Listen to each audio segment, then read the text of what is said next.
National school of drama సందర్శించిన పవన్ కళ్యాణ్ కళలు లేకుంటే హింస పెరుగుతుందన్న ఉప ముఖ్యమంత్రి. ఏపీలో ఎన్ఎస్డి క్యాంపస్ ఏర్పాటు ఆలోచనలో పవన్. విద్యార్థులతో మమేకమైన పవన్ కళ్యాణ్ పర్యటన. ప్రతి నియోజకవర్గానికి 3,500 ఇళ్లు మంజూరయ్యాయన్న మంత్రి పొన్నం ప్రభాకర్. పేదల గుహకల సాకారం చేయడమే ప్రభుత్వ లక్ష్యమని వెల్లడి. నిర్మాణ పనులు వేగంగా సాగుతున్నాయని వ్యాఖ్య. ఇళ్లతో పాటు మౌలిక వస్తువుల అభివృద్ధికి. రేణు అగర్వాల్ హత్య కేసు దర్యాప్తు వేగవంతం. 2 నిందితులే పాల్పడ్డారన్న డీసీపీ. సీసీ కెమెరా దృశ్యాలతో ఆధారాలు సేకరిస్తున్న పోలీసులు. త్వరలోనే నిందితులను అదుపులోకి తెస్తామని హామీ.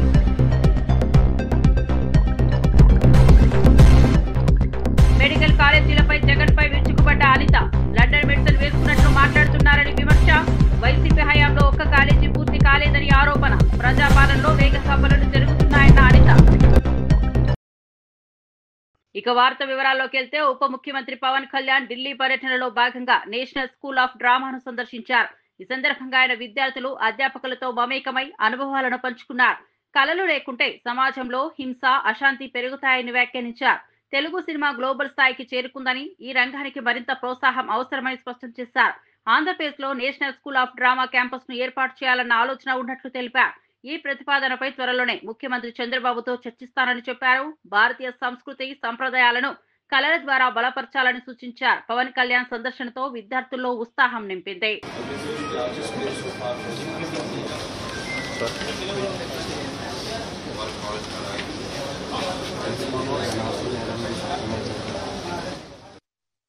ఇక్కడ ఒక ప్లేస్మెంట్ రావాలంటే you have to really fight it out. It is like IIT. చాలా కెపాసిటీ ఉండాలి. And that is amazing thing ఏంటంటే వాళ్ళందరూ different parts of the state. Entire India is being mini India. అంటే ఈరోజు people can interact with each other, different languages, different cultures.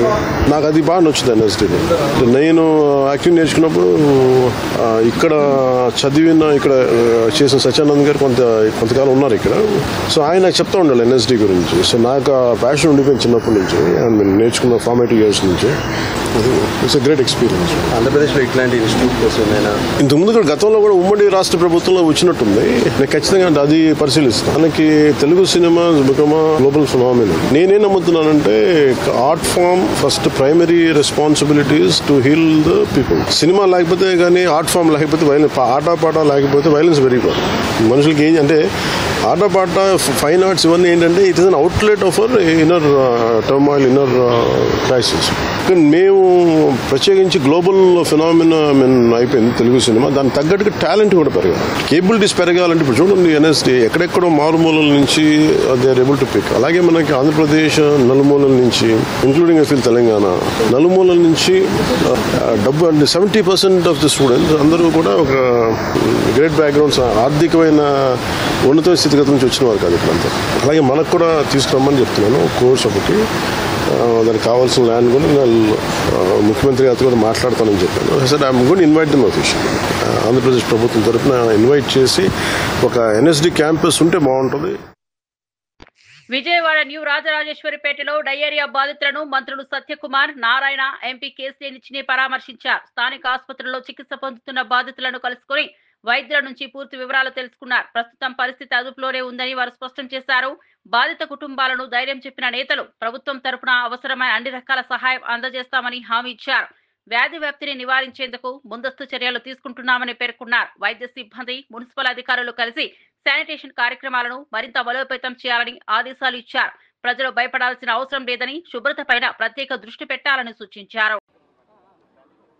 RR Peta ప్రాంతంలో గత 4 రోజులుగా diarrhoeal cases రావడం, వాటిని మొదట్లోనే గుర్తించి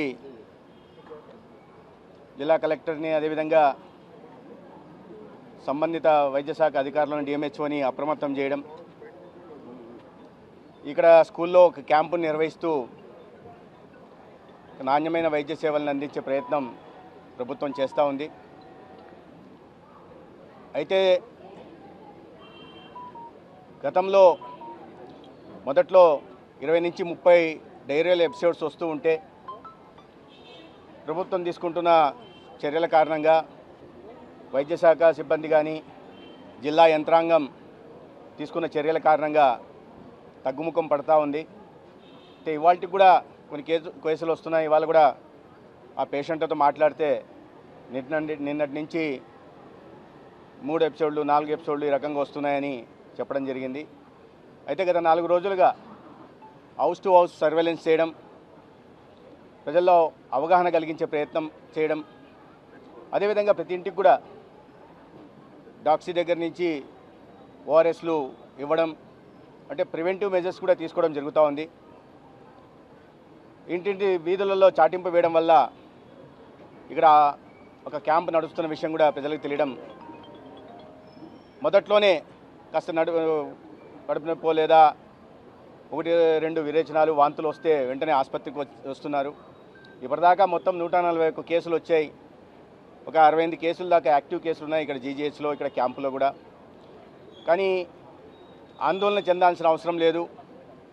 యంత్రాంగం అప్రమత్తంగా ఉంది.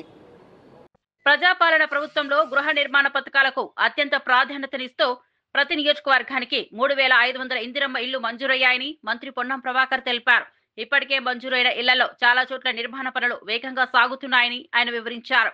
మొదటి దశలో పూర్తయిన ఇళ్లలో గృహ ప్రవేశాలు జరుగుతున్నాయని, పేదల గృహ కలను సాకారం చేయడమే ప్రభుత్వ ప్రధాన లక్ష్యమని స్పష్టం చేశారు. సంక్షేమ పథకాలను సమర్థవంతంగా అమలు చేస్తూ ప్రతి అర్హుడు లబ్ధి పొందేలా చర్యలు తీసుకుంటున్నామని పేర్కొన్నారు. ఇళ్లతో పాటు మౌలిక సదుపాయాల అభివృద్ధికి కూడా ప్రభుత్వం కట్టుబడి ఉందని హామీ ఇచ్చారు. ప్రజల సంతోషం కోసం ఈ పథకాలు ముందుకు తీసుకెళ్తామని మంత్రి పొన్నం ప్రభాకర్ తెలిపారు.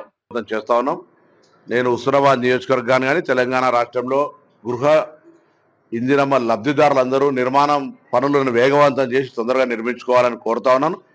ఎందుకంటే ఇల్లు అనేటువంటి ఒక కళ, ఇల్లు కట్టి చూడు పెళ్లి చేసి చూడు అన్నట్టుగా ఆ ఇల్లు కట్టుకునే సందర్భంగా ప్రభుత్వం ఇస్తున్న సహకారంతో తొందరగా నిర్మాణం చేసుకోవాలని విజ్ఞప్తి చేస్తూ, ఈ ఇందిరమ్మ ఇళ్లతో పాటుగా ఒకవైపు సన్న బియ్యం, మరొక వైపు 200 యూనిట్ల ఉచిత విద్యుత్తు, కొత్త రేషన్ కార్డులు, రైతులకు సంబంధించిన అనేక కార్యక్రమాలు కొనసాగుతున్నాయి.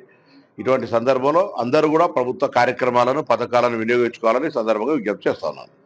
మాజీ ఎమ్మెల్యే కేతిరెడ్డి పెద్దారెడ్డి ఇంటి వద్ద శుక్రవారం ఉదయం హడావిడి వాతావరణం నెలకొంది. ఆయన నివాసానికి కొలతలు వేసేందుకు మున్సిపల్ అధికారులు చేరుకున్నారు. అయితే ఇంటికి తాళం వేసి ఉండటంతో అధికారులు బయటే వేచి ఉండాల్సిన పరిస్థితి ఏర్పడింది. ఇదే సమయంలో పెద్దారెడ్డి తన స్వగ్రామమైన ఎల్లనూరు మండలం తిమ్మంపల్లి నుంచి తాడిపత్రికి రానున్నారనే సమాచారం అందింది. పరిస్థితులు ఉద్రిక్తం కావచ్చని భావించిన పోలీసులు ముందస్తు చర్యలు చేపట్టారు. ఇంటి పరిసరాల్లో బందోబస్తు ఏర్పాటు చేసి భద్రతను కట్టుదిట్టం చేశారు.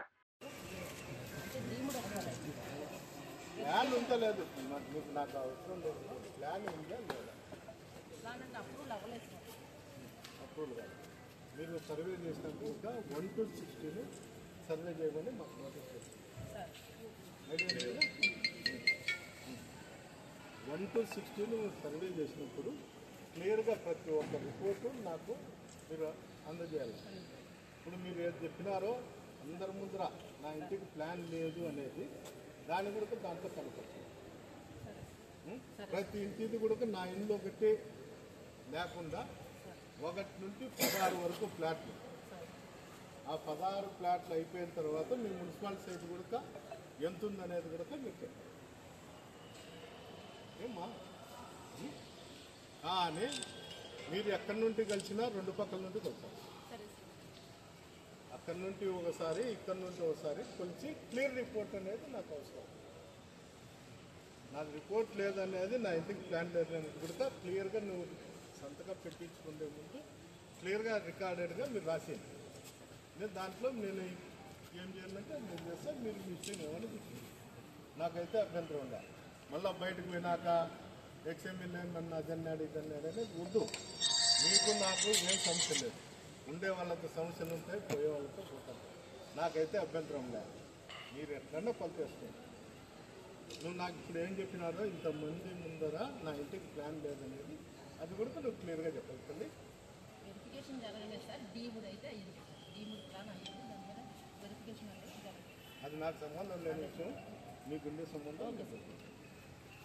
పశ్చిమ గోదావరి జిల్లా తాడేపల్లిగూడెంబు ఉల్లి మార్కెట్లో కలెక్టర్ నాగరాణి ఆకస్మిక తనిఖీలు నిర్వహించారు. గత కొన్ని రోజులుగా ఉల్లిపాయలకు సరైన ధర రాక రైతులు రోడ్డుపై పారబోస్తున్న ఘటనలపై స్పందించిన ఆమె మరోసారి మార్కెట్ను సందర్శించారు. రైతులకు న్యాయం జరిగేలా చర్యలు తీసుకోవాలని హోల్సేల్ వ్యాపారస్తులను స్పష్టంగా ఆదేశించారు. కనీస ధర తప్పనిసరిగా ఇవ్వాలని, రైతులు నష్టపోకుండా చూడాలని సూచించారు.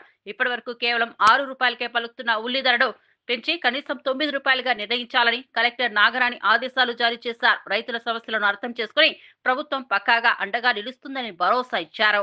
నుంచి కూడా ఉల్లిపాయలు రావడం జరుగుతూ ఉంది. దీని మీద మన గౌరవ ముఖ్యమంత్రి గారు నారా చంద్రబాబు నాయుడు గారు రైతులకు ఎటువంటి ఇబ్బంది కలగకూడదు, మంచి రేట్ రావాలనే ఉద్దేశంతో కంటిన్యూస్గా మీటింగ్స్ పెడుతున్నారు. దానికి టీమ్స్ వేశారు. ఇప్పుడు మనకి ఆర్జేడీ మార్కెట్ కూడా ఇక్కడే ఉన్నారు. తర్వాత ఆర్డీఓ, జాయింట్ కలెక్టర్, లోకల్ ఏడీ మార్కెటింగ్ అందరూ కూడా ఇక్కడ ఎలా జరుగుతుంది ఏంటి అనేది అంతా కూడా మేము ప్రతిరోజు గమనిస్తూనే ఉన్నాం.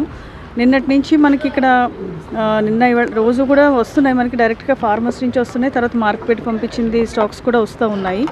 మనకి ఈరోజు చూస్తే ఈరోజు మనకి కర్నూలు నుంచి ఒక 4 ట్రక్స్ వచ్చినాయి. 57 మెట్రిక్ టన్స్ ఆనియన్స్ రావడం జరిగింది. అలాగే కడప నుంచి 8 ట్రక్స్లో 120 మెట్రిక్ టన్స్ ఆనియన్స్ డైరెక్ట్గా రైతులు మైదుకూరు, పెండ్లిమర్రి ఇలాంటి డిఫరెంట్ ప్లేసెస్ నుంచి కడప నుంచి రావడం జరిగింది. వారికి కూడా మంచి రేట్ వచ్చే విధంగా చూస్తున్నాము. ఇక్కడ హైయెస్ట్ ప్రైస్ 12 రూపీస్ రావడం జరిగింది. మోడల్ ప్రైస్ 9 రూపీస్ 50 పైసా రావడం జరిగింది. రైతులు కూడా ఎక్కువ మంది ఉల్లిపాయలు పారిపోస్తున్నారు. వాళ్ళకి సరైన రేట్ లేదు. 4 రూపాయలు 5 రూపాయలు ఇది రైతులు ఏమి పారిపోయినట్టు అంటే ఏమవుతుందంటే ఇది ఎప్పుడైతే వర్షాలు వచ్చినాయో అందులో కొంచెము పాడైన డ్యామేజెస్ ఏమైనా ఉంటే అవి తీస్తారు. లేకపోతే తీయకపోతే ఏమవుతుందంటే మంచి క్వాలిటీ కూడా ఆనియన్ వెంటనే పాడైపోతుంది. దానివల్ల దాన్ని కొంచెం కొద్దిగా సెగ్రిగేట్ చేసి తీయాల్సిందే. మేడం గారు, ఇప్పుడు మీరు వచ్చారు, కేజీకి 3 రూపాయలు పెంచారు మీ రిక్వెస్ట్ మేడం. అయితే ఇది పెరుగుతుంది తగ్గుతుంది క్వాలిటీని బట్టి. స్టెబిలైజ్ చేయడానికి ఇప్పుడు ఇది తీసుకున్న యాక్షన్ ఏంటి అసలు?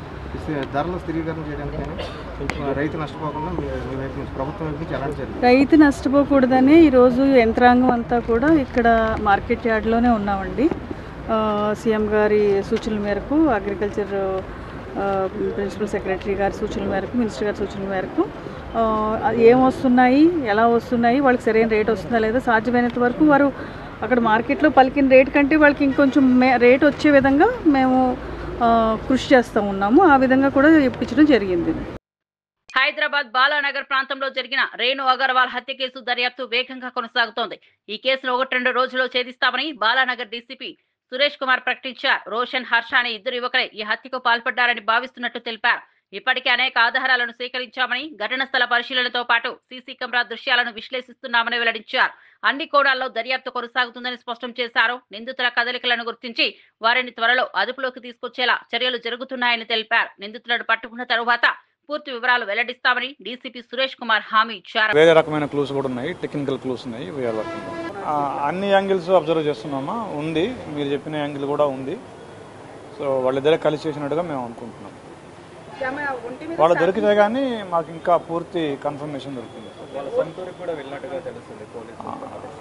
ఎస్ అంటే అన్ని వైపులా పంపించాము, అక్కడికే కాదు, ఎక్కడికి ప్రాబబిలిటీ ఉందో అన్ని చోట్లకి పంపించాం. వాళ్ళ మొబైల్ నెంబర్స్, వాళ్ళ డీటెయిల్స్, వాళ్ళ అడ్రస్, వాళ్ళ లోకల్ అడ్రస్ అవన్నీ వెరిఫై చేసుకొని వాళ్ళ బ్యాక్గ్రౌండ్ వెరిఫికేషన్ కూడా జాగ్రత్తగా చెక్ చేసుకొని పెట్టుకోండి. లేదంటే ఇట్లాంటి సంఘటనలు జరిగే అవకాశం ఉంది. ఇది కూడా stray incident, it's not a regular incident. వేళల్లో ఒకటి జరిగింది ఇది. బట్ దీనికి సంబంధించి పూర్తి జాగ్రత్తలు తీసుకొని మీకు ఎట్లాంటి ఎప్పుడు డౌట్ వచ్చినా కానీ మీరు ఇమ్మీడియట్గా పోలీస్కి సమాచారం ఇవ్వండి. మేము కూడా వాళ్ళని వెరిఫై చేస్తాము. వాళ్ళ డీటెయిల్స్ కూడా మా దగ్గర పెట్టి. ప్రస్తుత సీఎం రేవంత్ రెడ్డి వద్ద రైతుల కోసం ఎలాంటి విజన్ లేదని మాజీ మంత్రి ఎర్రబెల్లి దయాకర్ రావు తీవ్ర స్థాయిలో విమర్శలు గుప్పించారు. కేసీఆర్ నాయకత్వంలోని బీఆర్ఎస్ ప్రభుత్వం హయాంలో ముందుగానే యూరియాను తెచ్చి గోదాంలలో నిల్వ ఉంచే విధానం ఉండేదని గుర్తు చేశారు. ఆ కారణంగా అప్పట్లో రైతులు ఇబ్బందులు ఎదుర్కోలేదని పేర్కొన్నారు. కానీ ప్రస్తుత పరిస్థితుల్లో యూరియా సరఫరాలో తీవ్ర లోపాలు తలెత్తడంతో పంట కాలంలో రైతులు ఆందోళన చెందుతున్నారని ఆరోపించారు. పంట సాగు సజావుగా సాగాలంటే ఎరువులు సమయానికి అందుబాటులో ఉండాలని స్పష్టం చేశారు. రైతుల సమస్యలను పట్టించుకొని ఈ ప్రభుత్వ విధానాలు వ్యవసాయ రంగాన్ని కుదేలు చేస్తున్నాయని ఎర్రబెల్లి దయాకర్ వ్యాఖ్యానించారు. వీళ్ళకొక విజన్ లేదు, ఎరువులు ఎన్ని కావాలి, ఎన్ని తెప్పించుకోవాలనే విజన్ లేదు. ఎరువులు ఫ్యాక్టరీలన్నీ మన తెలంగాణలో ఉన్నాయి, మళ్ళా ఆ విజన్ కూడా లేదు. కేసీఆర్ గారు ఒక విజన్ తోటి నీళ్లు అడ్వాన్సు 3 నెలల ముందే రిజర్వాయర్ నింపేది, కాలువల పంటి నీళ్లు నింపి షెర్లు నింపించే ఏర్పాటు చేసేది. రైతులకు ఏం కావాలనేది రైతు దున్నక ముందే రైతు బంధు ఇచ్చేది, యూరియా బస్తాలు సప్లై చేసేది. అంటే ఒక విజన్ తోటి కరెంటు కోసం కూడా బయటి రాష్ట్రాల నుంచి కొనుక్కొచ్చి కరెంటు మనకు సప్లై చేసేది 24 గంటలు. రేవంత్ రెడ్డి గారు బోకస్ మాటలు, అబద్ధ మాటలతో అధికారంకి వచ్చిండు. కేసీఆర్ చేసిన స్కీమ్స్ అన్నా ఇంప్లిమెంట్ చేయి. రైతు బంధు 2 సార్లు ఎగ్గొట్టినాం, రుణమాఫీ సరిగ్గా కాలేదు, బోనస్ సన్న ఓట్లు అన్నిటికీ ఇస్తాను ఎలక్షన్ ముందు చెప్పినాం, సన్న ఓట్లకే ఇస్తాను, సన్న ఓట్ల బోనస్ కూడా ఎగ్గొట్టినాం. గోదావరి పుష్కరాలకు శాశ్వత ప్రాతిపదికన ఏర్పాట్లు చేయాలని ముఖ్యమంత్రి రేవంత్ రెడ్డి అధికారులను ఆదేశించారు. టెంపుల్ సెంటిక్ గార్డ్స్ అభివృద్ధికి ప్రాధాన్యత ఇవ్వాలని సూచించారు. గోదావరి పరివాహక ప్రాంతంలోని ప్రముఖ ఆలయాలను మొదటి ప్రాధాన్యతగా తీసుకుని గార్డ్స్ నిర్మాణం చేపట్టాలని ఆదేశించారు. బాసర నుంచి భద్రాచలం వరకు ఉన్న ఆలయాలను క్షేత్రస్థాయిలో పరిశీలించి అనువైన ప్రదేశాల్లో శాశ్వత గార్డ్స్ ఏర్పాటు చేయాలని స్పష్టం చేశారు. బాసర, కాళేశ్వరం, ధర్మపురి, భద్రాచలం వంటి ఆలయాలను ఈ జాబితాలో చేర్చాలని ఆదేశించారు. అలాగే ప్రస్తుతం ఉన్న గార్డ్స్ ను విస్తరించి రోడ్లు, పార్కింగ్, లైటింగ్ వంటి సౌకర్యాలను శాశ్వత ప్రాతిపదికన అభివృద్ధి చేయాలని పేర్కొన్నారు. పుష్కరాల సమయంలో భక్తులకు అసౌకర్యం లేకుండా ముందుగానే సన్నద్ధతో ఉండాలని సీఎం సూచించారు.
లిక్కర్ కేసులో తనను అనవసరంగా లాగారని వైసీపీ మాజీ ఎమ్మెల్యే చెవిరెడ్డి భాస్కర్ రెడ్డి భావోద్వేగంతో స్పందించారు.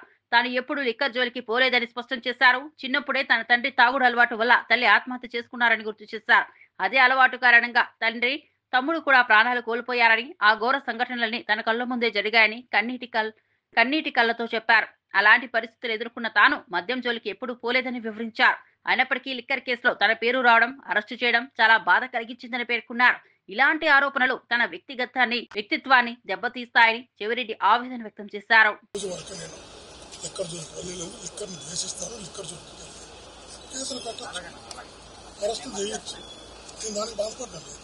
నేను చిన్నప్పటి నుంచి ఏదైతే దేశించానో అందులో అరెస్ట్ చేయడం బాగా చేసింది. ఇంకోటి కూడా చెప్తున్నా, చిన్నప్పటి నుంచి దేశించాను మనసుకు బాగా చేస్తాను. నేను ఒక వేద 13 ఏళ్ళుగా నడుపుతున్నా. 160 మంది పిల్లలు చదువుతున్నారు. 160 మంది పిల్లలు చదువుతున్న బ్యాట్స్బాల్ నడిపే నేను తాగుడుకు అలవాటు పడ్డా, మద్య వ్యాపారం చేస్తే ఆ రోజు నైతికంగా హక్కు కోల్పోతాను. ధర్మం కదా. ఈరోజు నేను ప్రతి మనిషి బతకాలంటే బతుకుతురు, ప్రతి మనిషి బతకాలంటే వ్యాపారం, ఉద్యోగం చేయాలి. నేను ఉద్యోగమో వ్యాపారం చేయాలి. నేను వ్యాపారం చేసుకుంటుంటాను. ఈ వ్యాపారాన్ని లిక్కర్తో సంబంధం ఉండి మీకు చెప్పుతున్నా, లిక్కర్తో సంబంధం ఉండి ఒక ఆస్తి కొని ఉన్నా, ఒక దాంట్లో పెట్టుబడి పెట్టున్నా, మీరు అటాచ్మెంట్ కాదు స్వాధీనం చేసుకోవచ్చు, నాకు అభ్యంతరం లేదు. కానీ లిక్కర్తో సంబంధం లేకుండా మా బ్రతుకుతులు మీద కడుపుని కుడుతున్నారు. సంబంధం లేని లిక్కర్తో సంబంధం నా బతుకుల మీద కుడుతున్నారు. ఇది మనసుకు బాధేస్తారు సార్. కానీ దేవుడు ఉన్నారు. అల్టిమేట్ గా గాడ్ ఈస్ గ్రేట్, అల్టిమేట్ గా నేచర్ ఈస్ సుప్రీం. నేను నమ్ముతా, నేను మనస్ఫూర్తిగా నమ్ముతా. నేను ఈరోజు ఏ తప్పు చేయకుండా ఈరోజు శిక్ష అనుభవిస్తున్నా. ఫిరాయింపు ఎమ్మెల్యేల అంశంపై మాజీ ఎమ్మెల్సీ జీవన్ రెడ్డి స్పందించారు. ఎవరి పార్టీలో వాళ్ళు ఉంటే ఆ పార్టీకి కట్టుబడి ఉండటం మంచిదేనని వ్యాఖ్యానించారు. తాము పార్టీ మారలేదని, అదే పార్టీలో కొనసాగుతున్నామని చెప్పడం సంతోషకరమని తెలిపారు. రాజ్యాంగ నిబంధనలకు అనుగుణంగా ప్రతి ఒక్కరూ నడుచుకోవాలని సూచించారు. ఫిరాయింపు ఎమ్మెల్యేల భవిష్యత్తుపై తుది నిర్ణయం స్పీకర్ చేతిలో ఉందని స్పష్టం చేశారు. అందువల్ల ఈ అంశంపై మరింతగా వ్యాఖ్యానించడం తాను సముచితం కాదని తెలిపారు. రాజకీయాల్లో పార్టీ నిబద్ధత, రాజ్యాంగ పరిరక్షణ ముఖ్యమని గుర్తు చేశారు. ఈ వ్యవహారం త్వరలో తేలుతుందని జీవన్ రెడ్డి వ్యాఖ్యానించారు. చట్టసభకి ఎంపికైనటువంటి వాళ్ళు ఏదైతున్నదో రాజ్యాంగ నిబంధనలకు అనుగుణంగా వాళ్ళు మెదలాలి. మా మిత్రులు ఏదైతున్నదో మేము రాజ్యాంగ నిబంధనలకు అనుగుణంగానే మెదులుతున్నాం, మేము పార్టీ మారలేదు, మేము ఉన్న పార్టీల్లో ఉన్నాం, మమ్మల్ని ప్రజలు ఎన్నుకున్న పార్టీల్లో ఉన్నాం అని చెప్పంటే సంతోషం నాయన. We welcome it. ఎవరో పార్టీలో వాళ్ళు నీకు ఇంకేం కావాలన్నాయి, నువ్వు అదంటున్నావు అన్న. వి వెల్కమ్ ఇట్ అంటున్నా నేను. కాంగ్రెస్ పార్టీకి సంబంధించిన ప్రోటోకాల్ ప్రకారం ఏది ప్రెసిడెంట్ ఫోటోలు కానీ పార్టీలో చేరిన ఇప్పుడు ఒక్కటి బాబు, మీరు చెప్పిన ప్రకారంగా ఇది జోన్ వాళ్ళ స్పీకర్ గారికి ఇచ్చినట్టు వివరణ ప్రకారంగా మేము పార్టీ మారలేదు, మేము ఎన్నికైనట్టు ఒక పార్టీలోనే కొనసాగుతున్నామని చెప్పని పేర్కొన్నట్టు ఇవాళ పత్రికల్లో వచ్చింది, మీరు కూడా అదే పేర్కొన్నారు. దాని తదుపరి ఏంటి అనేది అది స్పీకర్ పరిధిలో ఉన్నది. దాని తదుపరి ఏంటి అనేది స్పీకర్ పరిధిలో ఉన్నది. అది నువ్వు స్పీకర్ పరిధిలో అంశాన్ని ఏదైతుందో నేను కామెంట్ చేయలేను కదా. స్పీకర్ పరిధిలో అంశాన్ని నేను కామెంట్ చేయలేను కదా. Thank you. పార్టీ ఫిరాయింపిన ఎమ్మెల్యేలపై మాజీ మంత్రి ఎమ్మెల్యే జగదీష్ రెడ్డి తీవ్ర స్థాయిలో మండిపడ్డారు. పెద్ద వరదలో కొట్టుకుపోయేవాడు కనపడిన గడ్డి పట్టుకుని బయటపడదామనుకునే వారిలా వీరి పరిస్థితి ఉందని విమర్శించారు. ఫిరాయింపు చేసిన ఎమ్మెల్యేల ఎన్నిక రద్దు ఖాయం అవుతుందని, ఉప ఎన్నికలు తప్పవని స్పష్టం చేశారు. ప్రజలు వీరి రాజకీయ జీవితానికి శాశ్వత సమాధి కడతారని ఘాటుగా వ్యాఖ్యానించారు. రేవంత్ రెడ్డి కాపాడతారని వారు అనుకోవడం పెద్ద పొరపాటే అవుతుందని హెచ్చరించారు. రాజకీయాల్లో ప్రజల విశ్వాసాన్ని కోల్పోయిన తర్వాతే మళ్లీ నిలబడడం సాధ్యం కాదని స్పష్టం చేశారు. ప్రజల తీర్పే తుది నిర్ణయమని, ఈ తీర్పుతోనే ఈ ఫిరాయింపు ఎమ్మెల్యేల భవితవ్యాన్ని ప్రజలు నిర్ణయిస్తారని పేర్కొన్నారు. వాదన బలహీనంగా ఉంది. ఎట్టి పరిస్థితులలో కూడా మీ ఎన్నిక రద్దు కావడం ఖాయం. అయితే స్పీకర్ చేస్తారా లేదా కోర్టు ద్వారా జరుగుద్దా? తప్పకుండా మీ ఎన్నిక రద్దు అవుతుంది. ఉప ఎన్నికలు వస్తాయి. అందులో ప్రజలు మీకు సరైన బుద్ధి చెప్తారు. మీ రాజకీయ జీవితానికి శాశ్వతమైన సమాధి కూడా కడతారు. అందులో సందేహం ఏం లేదు. ఎట్టి పరిస్థితుల్లో కూడా మీరు చేసిన తప్పు దొరికిపోయిన ప్రజల ముందట ఇంకా మేము దాచుకుందామనే ప్రయత్నం చేస్తే ఇంకా అబాస్ పాలవుతారు తప్ప ఇంకొకటి ఏం లేదు. రేవంత్ రెడ్డి కాపాడే ప్రయత్నం, రేవంత్ రెడ్డి కాపాడతాడని మీరు అనుకుంటున్నారు. రేవంత్ రెడ్డితో కాదు, ఎవరితో కూడా కాదు. చట్టం ఆ రకంగా ఉంది. సుప్రీంకోర్టు ఇప్పటికీ ఆదేశాలు ఇచ్చి ఉంది. మీరు 3 నెలల లోపల నిర్ణయం తీసుకుంటారా లేదా మేము తీసుకోవాలని అని చెప్పిన తర్వాతనే ఇవాళ స్పీకర్ గారు 2 నెలలు ఆగి 2.5 నెలలు ఆగి ఇప్పుడు నోటీస్ ఇచ్చినాడు వాళ్ళకి. చివరి క్షణం వరకు ఏదో మనం కూడా చివరి ప్రయత్నం చేస్తాం కదా, వెంటిలేటర్ మీద పెట్టి చివరి క్షణం దాకా బతికించుకుందామన్న ప్రయత్నం ఎట్లయితే చేస్తామో ఆ ప్రయత్నంలోనే వీళ్ళు ఉన్నారు. ఇప్పుడు ఆ వెంటిలేటర్ కూడా పోతుంది. మీ సభ్యత్వాలు రద్దవుతాయన్న సందేహం లేదు. ఎవరు కూడా కాపాడలేరు. అమరావతిలో ఎన్టీఆర్ భవన్ లో మీడియా సమావేశం నిర్వహించిన హోంమంత్రి వంగలపూడి అనిత మాజీ ముఖ్యమంత్రి జగన్మోహన్ రెడ్డిపై తీవ్రంగా విరుచుకుపడ్డారు. రాష్ట్రంలో మెడికల్ కాలేజీల ఏర్పాటు విషయంలో జగన్ వాస్తవాలను పక్కన పెట్టి లండన్ మెడిసిన్ వేసుకున్నట్లు మాట్లాడుతున్నారని విమర్శించారు. వైద్య విద్యార్థుల భవిష్యత్తు, ప్రజల ఆరోగ్యం వంటి అత్యంత కీలక అంశాలను సైతం రాజకీయ ప్రయోజనాల కోసం వక్రీకరిస్తున్నారని ఆరోపించారు. వైఎస్ఆర్ కాంగ్రెస్ పాలనలో ఒక్క మెడికల్ కాలేజీ కూడా పూర్తి కాలేదని గుర్తు చేశారు. ప్రస్తుతం ప్రజాపాలన ప్రభుత్వం మెడికల్ కాలేజీల నిర్మాణ పనులను వేగంగా పూర్తి చేస్తోందని వివరించారు.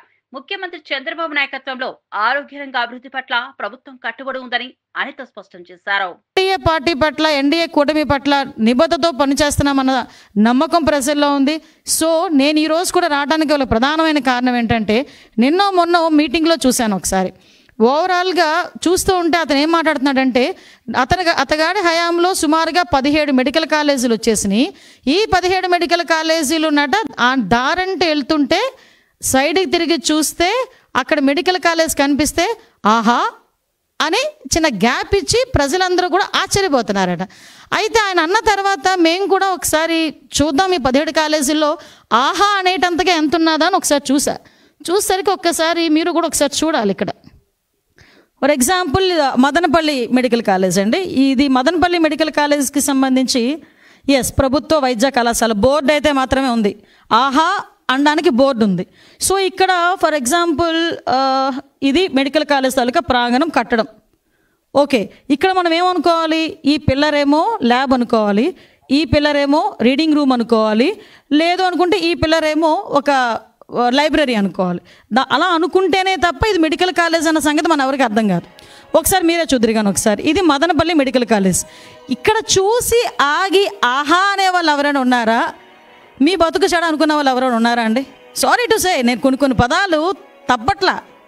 ఎందుకనంటే ఏందండి ఇది అంటే జగన్మోహన్ రెడ్డి మాయ చేస్తాడు, మంత్రాలు వేస్తాడని సంగతి తెలుసు, కానీ కట్టడమే లేకుండా ఇది కట్టడం ఉందని చెప్పి అది రోడ్డు మీద వెళ్తున్న వాళ్ళు ఆగి ఆహా అంటారు అంటే ప్రజలు ఏమైనా పిచ్చోళ్ళ? ఇది నిజంగా జగన్మోహన్ రెడ్డి ఆ రోజు మాట్లాడడం అన్నది నిజంగా చెప్పాలంటే ఒక రకంగా ఆయన గొయ్యి ఆయన తవ్వుకున్నట్టే. ఎందుకంటే 17 కాలేజీలు కట్టేసాము, 17 కాలేజీలు అడ్మిషన్స్ అయిపోతున్నాయి, మేము ఇలా చేసాము, ఇంతమంది ఏంటంటే ఇంకో మాజీ మంత్రి అంటాడు, ఆయనకి తెలుగు ఉండి మాట్లాడుతున్నాడో తెలుగు లేక మాట్లాడుతున్నాడో తెలియట్లా, ఇంటికి ఒక వైద్యుడిని అందిద్దామని జగన్మోహన్ రెడ్డి అనుకున్నాడంట. ఇంటికి ఒక వైద్యుడిని అందిద్దామని జగన్మోహన్ రెడ్డి అనుకుంటే ఈ 17 కాలేజీల్లో ఇంకో కాలేజ్, ఇంకో మచ్చుతునక ఎక్కడంటే ఇది మార్కాపురం. జస్ట్ చూడండి ఒకసారి ఏ స్టేజ్లో ఉందో ఒకసారి చూడండి. ఇది మార్కాపురం మెడికల్ కాలేజ్. ఇందులో అడ్మిషన్స్ అయితే ఎక్కడ కూర్చొని చదువుకుంటారు విద్యార్థులు? కనీసం ఫ్యాకల్టీ ఇవ్వడానికైనా ఒక వైసీపీ అధ్యక్షుడు జగన్మోహన్ రెడ్డిపై మంత్రి కొల్లు రవీంద్ర తీవ్ర స్థాయిలో మండిపడ్డారు. ఫేక్ ప్రచారాలతో చౌకబారు రాజకీయాలు చేస్తూ కూటమి ప్రభుత్వ విజయాలను తట్టుకోలేకపోతున్నారని విమర్శించారు. ఇటీవల అనంతపురంలో జరిగిన సూపర్ 6 సభ ఘన విజయాన్ని చూసి జగన్ అసత్య ఆరోపణలు చేస్తున్నారని ధ్వజమెత్తారు. కట్టని వైద్య కళాశాలను కట్టినట్టుగా ప్రచారం చేసుకోవడం జగన్ తీరని ఎద్దేవా చేశారు. రాష్ట్రానికి 22 వైద్య కళాశాలను తెచ్చిన ఘనత పూర్తిగా సీఎం చంద్రబాబు నాయుడుదేనని స్పష్టం చేశారు. ప్రజలు మోసపోవడం లేదని, జగన్ అవాస్తవ ప్రచారం ఇక పని చేయదని రవీంద్ర హెచ్చరించారు. కూటమి ప్రభుత్వం అభివృద్ధి సంక్షేమ పథకాలతో ప్రజల విశ్వాసాన్ని గెలుచుకుంటోందని ఆయన స్పష్టం చేశారు. కార్యక్రమం ఏదో వంకతో ప్రజల్లోకి వచ్చి దాన్ని రాజకీయం చేయడానికి ప్రయత్నం చేస్తున్నారంటే మెడికల్ కాలేజీల గురించి కూడా మాట్లాడుతూ ఉన్నారు. ప్రభుత్వం ప్రైవేట్ పరం చేస్తాను, ఇక్కడ ఎక్కడ ప్రైవేట్ పరం చేయట్లా జగన్మోహన్ రెడ్డి గారు. ప్రభుత్వం మీరు చేసినటువంటి తప్పిదాలని సరిచేస్తూ ఇవాళ మెడికల్ కాలేజీ ఈ రాష్ట్రంలో 22 మెడికల్ కాలేజీలు తెచ్చినటువంటి ఘనత గౌరవ ముఖ్యమంత్రి చంద్రబాబు నాయుడు గారు. ఇవాళ మీరు ఆర్భాటంగా 17 కాలేజీలు అని చెప్పి ఒక్క కాలేజీ కూడా సంపూర్ణంగా పూర్తి చేశారో చెప్పాలని నేను కోరుతా ఉన్నా. ఇవాళ కనీసం పునాదుల మీద కూడా లేకనే కాలేజీల పరిస్థితి ఏంటో చెప్పాలని జగన్మోహన్ రెడ్డి గారు నేను అడుగుతా ఉన్నా. ఇవాళ పీపీపీ మోడ్లో వాటిని డెవలప్ చేసి కొంతకాలం వాళ్ళు రన్ చేసుకున్న తర్వాత ఆ పీరియడ్ అయిపోయిన తర్వాత తిరిగి మళ్ళీ ప్రభుత్వానికి హ్యాండ్ ఓవర్ చేస్తారు. ఆ కన్స్ట్రక్షన్ ఆటికి ఇవాళ ప్రభుత్వం నిధులు పెట్టే పరిస్థితి ఉండదు. కాబట్టి అటు మెడికల్ సీట్స్ పెరుగుతాయి, అటు విద్యార్థులకు ఉపయోగపడుతుంది. అట్లా ప్రభుత్వానికి కూడా భారం పడదు. ఇది మంచి పని కాదని నేను అడుగుతా ఉన్నా. మీరు ఇవాళ మీ స్వార్థ రాజకీయాల కోసం మెడికల్ కాలేజీని రాజకీయం చేస్తాడా జగన్మోహన్ రెడ్డి గారు? మీరు రెచ్చగొట్టే కార్యక్రమాలు చేస్తే ఇబ్బంది పడతారని కూడా తెలియజేస్తా ఉన్నాం. నూతిలో తోయాలి, ఎవరిని తోయాలి? ప్రజలే మిమ్మల్ని నూతిలో తోసి కప్పెట్టేశారు. ఇక మీరు ఈ జీవితాంతం మీ పార్టీ భూస్థాపితమే, అది గుర్తుపెట్టుకోండి.